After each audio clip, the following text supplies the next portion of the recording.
repetida e acertada do técnico Fernando Diniz, que não tinha hoje o Paulo Henrique. O Paulo Henrique sentiu de fato o edema na coxa e, segundo o próprio Vasco, está se recuperando para poder ficar apto para a partida contra o Botafogo.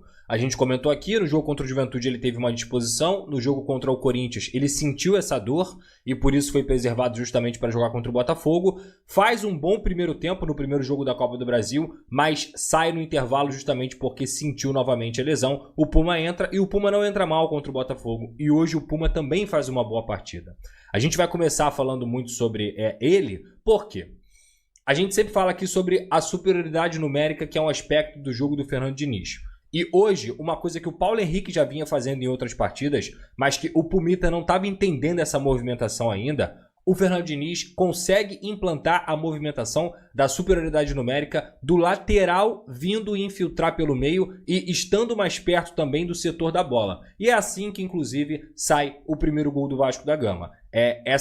Repito, essa escalação novamente foi apenas com a movimentação da saída do Paulo Henrique e da entrada do Pumita. O resto foi o Barros como volante, o Jair como volante, do meio para frente aquele ataque que a gente já conhece e na zaga também a mesma coisa. Então o gol sai como? O gol sai inicialmente de uma parede do Verratti, que hoje jogou bem, além do gol ele jogou bem, eu até comentei isso aqui na live passada, é muito difícil você ver o Verratti jogando bem de fato, sem ser num jogo em que ele faz gol, mas hoje ele conseguiu participar dos 3 gols inclusive, e eu vou destrinchar isso mais pra frente. Então ele faz a parede para o Pumita que estava próximo da área do jogo, lá na esquerda, consegue brigar pelo meio, ser importante nessa briga pelo meio, ele acha o Ryan, e o Ryan que geralmente abre essa bola para bater de canhota, ele consegue, naquele momento ali, ter a leitura da jogada da ultrapassagem do Pumita Rodrigues. Quando o Pumita Rodrigues faz a ultrapassagem, o Ryan traz o marcador, dá o passe no Pumita, e o Pumita, que tem diversas deficiências defensivas, que é muito fraco defendendo, mas atacando, ele sempre se mostrou um jogador que participa de gols, que tem momentos importantes. E mais uma vez ele consegue achar ali uma assistência para o Nuno Moreira. E esse é chover no molhado falar sobre esse português que eu elogio desde o momento que ele chegou e que ele vestiu a camisa do Vasco da Gama e que não me surpreende em nada. Quando eu anunciei e dei a notícia da contratação dele, de forma exclusiva lá atrás, o Nuno Moreira foi um jogador que eu até coloquei no meu texto e lembro muito bem, ele já estava sendo um dos melhores pontas do Campeonato Português. Ele já estava entre os 5 melhores pontas do Campeonato Português vestindo a camisa do Casa Pia. E quando ele chega ao Vasco da Gama, a resposta dele é imediata. Ele já tinha feito gol contra o Flamengo, ele fez gol, se eu não me engano ele fez uma grande partida, não vou lembrar do gol agora, mas uma grande partida contra o Nova Iguaçu.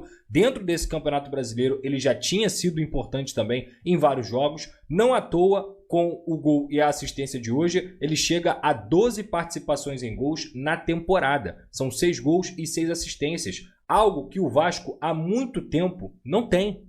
Que é um ponta, e no caso um ponta meia, porque ele é um ponta construtor, que conseguisse participar e ajudar o time a fazer gols. Essa divisão de gols, essa divisão de responsabilidades por balançar a rede, ela era muito mal feita no ano passado e ela passava diretamente pelo Verratti. É por isso que o Vasco, em alguns jogos também, passava muito esse sufoco de não conseguir ter placares elásticos ou de não conseguir ter jogadores que participassem de forma mais ativa nos números mesmo, não só no jogo. Então, hoje o Nuno Moreira consegue fazer essa finalização. Para mim, ele é disparadamente a melhor contratação do Vasco na temporada de 2025. É um cara que realmente foi um grande achado do Vasco da Gama para essa temporada. 3 milhões e meio, um valor baixíssimo para um jogador que já chegou entregando, digamos assim, um custo-benefício ótimo do português Nuno Moreira. E ele faz o gol. A partir dali, o Vasco, teoricamente, ele perde um pouco do controle da partida, mas é totalmente normal, porque eu sempre falo isso aqui, gente. Por mais que a gente queira que o nosso time controle todas as fases do jogo, o jogo ele é feito de momentos. Então o Sport, depois de ter tomado 1 a 0 fora de casa, ele vai sair, ele vai se assanhar um pouco mais, ele vai tentar. Claro que o Sport também está pressionado por tudo que tem acontecido, uma torcida que até conseguiu encher a Ilha do Retiro, mas sabe também da situação do time, e aí o Sport veio para cima de alguma maneira. Porém, cara, quem realmente torna o jogo mais difícil para o Vasco é a arbitragem do senhor Rafael Claus. E, cara, para vocês verem como eu tento ser um pouco mais equilibrado, eu tento ser mais equilibrado falando de arbitragem aqui no futebol brasileiro, que eu falo no programa, por exemplo, e eu falei aqui na live até na última partida. Eu acho que o que aconteceu na quarta-feira, do Daronco não ter dado aquele pênalti e tudo mais, ele não é um escândalo, tá? Ele não era um escândalo, a questão do pênalti do Marlon Freitas. Se você acha que foi, tá tudo bem. Se você acha que não foi, tá tudo bem também, porque você tem interpretações que você pode concordar de um lado e de outro. O que aconteceu hoje, dentro da Ilha do Retiro, é um escândalo. É um escândalo. É uma das piores arbitragens que o Vasco teve no ano de 2025. E olha que não são poucas. Porque o Rafael Claus faz o Sport conseguir voltar para o jogo. Aquele pênalti ali, ele é completamente inexistente. Ele é uma vergonha, por sinal. Ele é uma vergonha principalmente para um Rafael Claus que muitas vezes é rigoroso quando o jogo está acontecendo, deixa de marcar faltas, acha que aqui é a Premier League. O problema é que ele não entende que, apesar de ser bom você deixar o jogo rolar, isso não quer dizer que as faltas não precisam ser marcadas. E aí, várias faltas de jogo que ele deixa de marcar quando a bola está rolando, que foram muito mais intensas, e eu vou citar uma aqui, grave, que foram muito mais intensas do que o pênalti que ele marcou, e ele não marca. O pênalti que ele marcou é uma afronta. É para a CBF olhar o pênalti e falar assim, gente, tudo isso aqui não pode acontecer. Esse tipo de lance é o tipo de lance que não pode acontecer. Logo o Rafael Claus, que é um técnico rigoroso, e faz esse tipo de bizarrice para mim. É bizarro. Aquilo ali não é pênalti de forma alguma. E pior, o VAR também não chamou para corrigir. Contra o Fluminense, e no jogo do Bahia e Fluminense, o Rafael Claus também ia marcando um pênalti inexistente. Só que o VAR chamou para corrigir. O braço estava grudado do jogador do Bahia e de fato aquilo ali não foi pênalti. E o VAR chamou para corrigir a besteira que ele ia fazendo. Hoje não teve VAR para corrigir. E é o pênalti que faz o Sport voltar para a partida. A partir do momento que o Sport empata o jogo, cara, logo depois tem uma falta criminosa no Jair. Uma tesoura em cima do Jair, que inclusive faz o Jair sair de campo. Faz o Jair sair lesionado. Na frente do Rafael Claus, na cara do Rafael Claus. E ele não teve a pachorra e a coragem de marcar a falta. Uma falta de cartão amarelo. Uma falta grave. Uma falta que tirou um jogador importante do Vasco, um cara que estava crescendo do time. E que mais uma vez interferiu dentro da partida. E ele não conseguiu marcar nem a falta. Uma tesoura que foi muito mais falta, inclusive, do que o pênalti que ele marcou em cima do jogador do Sport. Ou seja, no primeiro tempo, apesar do Rafael Claus, o Vasco ainda conseguiu sair vencedor da etapa inicial, justamente porque hoje, eu acho que, tirando o Ryan, foi uma noite muito, muito boa, foi uma noite muito positiva dos homens da frente, o Coutinho, o Nuno e o Verratti. E quando eu digo isso, não quer dizer que o Ryan jogou mal, que o Ryan foi terrível. Ele só não foi o jogador que a gente sabe que ele é. Mas mesmo não sendo o jogador que a gente sabe que ele é, ele ainda conseguiu participar do primeiro gol quando ele acha o Pumita naquele momento. Mas eu acho que, em ordem de escala, a partida que o Nuno Moreira fez hoje é muito inspiradora para ele, né? Uma boa partida para ele, uma noite inspirada de fato. Em segundo, o Coutinho foi muito bem hoje também. E em terceiro, o Verratti foi muito bem. Porque você pegar o lance do segundo gol, quem briga pela bola duas vezes, primeiro numa cabeçada fazendo recomposição de linhas é o Verratti, depois ele vai lá, tromba com o jogador do Sport, faz o jogador do Sport se desequilibrar, ou seja, compete sem a bola e o Coutinho vai lá, arrasta para achar o Nuno Moreira, depois o Nuno Moreira volta essa bola para o Coutinho e o Coutinho consegue fazer o seu gol. Aliás, o 9º gol do Coutinho na temporada. Se eu falei do Nuno Moreira, que tem 12 participações em gols, com 6 gols e 6 assistências, o Coutinho também chegou nesse número. O Coutinho marcou 9 gols e deu 3 assistências nessa temporada. Ou seja, a dupla Coutinho e Nuno participaram já de 24 gols do Vasco em 2025. E o Vasco fez 65 gols ao todo nessa temporada. Então são números bem relevantes desses dois jogadores que, obviamente, alternam entre grandes jogos e jogos nem tão bons, jogos ruins às vezes, que fisicamente sofrem também, porque eu acho que eles conseguem render muito bem por 60 minutos, mas que quando eles estão bem, eles conseguem fazer uma dupla muito positiva para o Vasco da Gama. Quando eles estão bem, o Vasco é um time que consegue encontrar outra maneira de jogar. Então, hoje, a gente teve um Nuno Moreira e também teve um Coutinho inspirados, com a boa participação do Verratti, tanto no primeiro gol quanto no segundo gol, em que ele briga para isso acontecer. O Vasco, apesar do Rafael Claus, mais uma vez, apesar do Rafael Claus, consegue sair vencedor do primeiro tempo e, repito, era o que importava naquele momento. Fazer o gol rápido para não sentir tanto golpe, para esse time não desmoronar. Eu acho que até teve um pouquinho de desorganização, mas uma desorganização natural até pelo lance absurdo que aconteceu. E o Lucas Freitas, com toda a razão, dá uma entrevista muito lúcida sobre tudo o que aconteceu. Eu acho que ele foi muito claro ali. Era uma indignação, o pênalti marcado, e ele foi muito bem para mim na entrevista. E ele foi melhor ainda em campo. Assim, eu sempre falei aqui, eu acho o Lucas Freitas um zagueiro ok. E eu acho ele realmente ok. Ele não é nem muito bom e ele nem é muito ruim. Eu acho que ele é um zagueiro ok para você ter no elenco. Só que hoje ele fez uma partida muito boa. Muito boa. Ele não só faz uma partida boa defensivamente, porque ele salva o gol do empate que o Vasco ia tomar, o 3-3, mas ele também sofre o pênalti e vai bem nos duelos em que ele foi exigido. O pênalti, inclusive, é uma jogada muito bem feita. Um lençol muito bem feito do Lucas Freitas, o zagueiro Lucas Freitas, que conseguiu originar o pênalti. O Verratti pega a bola e vai lá e faz o gol. Conta até com um pouco de sorte, a verdade é essa, mas a sorte acompanha os competentes. E nesse fundamento, o pênalti, o Verratti é um cara que é um dos melhores batedores do Brasil, eu não tenho dúvida. Não só por isso, ele tem hoje 44 jogos com a camisa do Vasco e 24 gols marcados. Então, diferentemente de várias outras partidas recentes em que o Verratti, mesmo fazendo gol, não fez um bom jogo, hoje não foi o caso. O Verratti fez um jogo bom sem a bola e com a bola. O Verratti fez um jogo bom participativo, além do gol, e ainda conseguiu fazer o gol. Ah, mas é gol de pênalti. Um gol de pênalti no momento que estava 2-1, que se ele perdesse, o jogo poderia ter tomado outro contorno emocional e que os grandes jogadores são importantes também no pênalti. Pênalti não é demérito.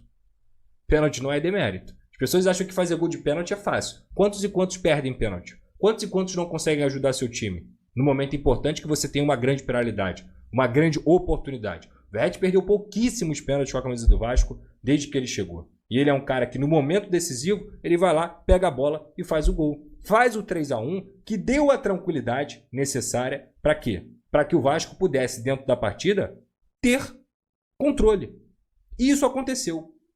Depois que o Verratti faz o terceiro gol, o Vasco inclusive faz uma troca de passes envolvente. Tem olé e tudo mais. O Vasco fica com a bola. O Vasco conseguiu envolver o Sport em algum momento. O Daniel Paulista faz 2 substituições ofensivas e ele perde o meio-campo. Quando ele perde o meio-campo, o Vasco fica mais com a bola ainda. Só que passaram-se 10 minutos. O Sport cresceu um pouquinho.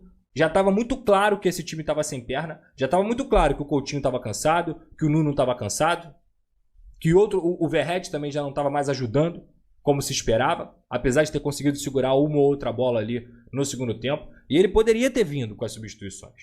Ele poderia ter mexido. Ele poderia ter tirado o Nuno antes, ele poderia ter tirado o Coutinho antes, e ele poderia até ter tirado o Verratti, porque ele teria banco para fazer essas substituições hoje.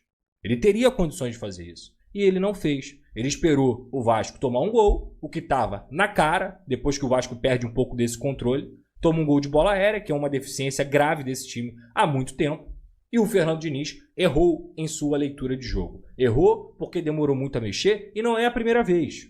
Não é a primeira vez. O Fernando Diniz tem dificuldade para ler o jogo e conseguir fazer as substituições. As substituições do Fernando Diniz são substituições precárias em vários jogos. E quando eu digo isso, não é só na troca de peças. Isso tem muito a ver com o tempo em que elas são feitas. Porque se o teu adversário te respondeu colocando 2 jogadores de frente, ofensivos e oxigenando a equipe, e a sua equipe claramente cansou, o Vasco toda hora tentando marcar em bloco baixo, e aqui vai um elogio também. Lembra que eu mostrei para vocês no último... Aqui, ó. Vou até pegar aqui. Teve um jogo, foi o jogo foi do Juventude? Não, foi do Corinthians. Que eu mostrei para vocês aqui o quê? Um posicionamento defensivo, né?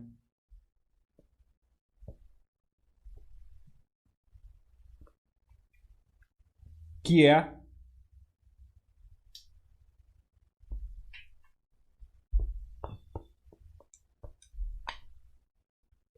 o 4-4-2 sem a bola, que é a linha de 4 defensiva e a linha de 4 aqui com os pontas voltando para poder formar com a dupla de volante. Que no caso desse momento da partida era o Barros, que fez um bom jogo hoje de novo, apesar de não ter sido espetacular. Ele dá outra cara para o meio campo do Vasco, ele dá outra saúde. E o Matheus Carvalho, o Cocão, que fez um jogo mediano, ele não comprometeu. E aqui ficava o Coutinho e o Verratti. Aqui na frente o Coutinho e o Verratti, sendo que são dois jogadores que, primeiro, o Coutinho cansa muito. Então ele não aguenta determinado momento. O Vasco já tinha cansado há 10 minutos. 10 minutos antes do gol o Vasco já estava cansado. O Nuno já não estava mais conseguindo acompanhar. E não era por falta de qualidade técnica ou de leitura. É que ele estava cansado. O próprio Ryan hoje, aqui na direita, já estava cansado também nessa recomposição. Ele já estava cansado. Então, toda hora que o Sport vinha aqui com o seu time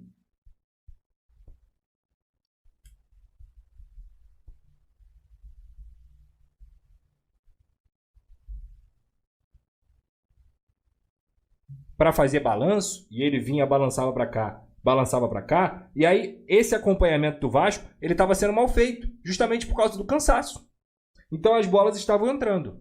Aí, quando toma o gol, ele vai mexer. Depois que toma o gol, ele vai mexer.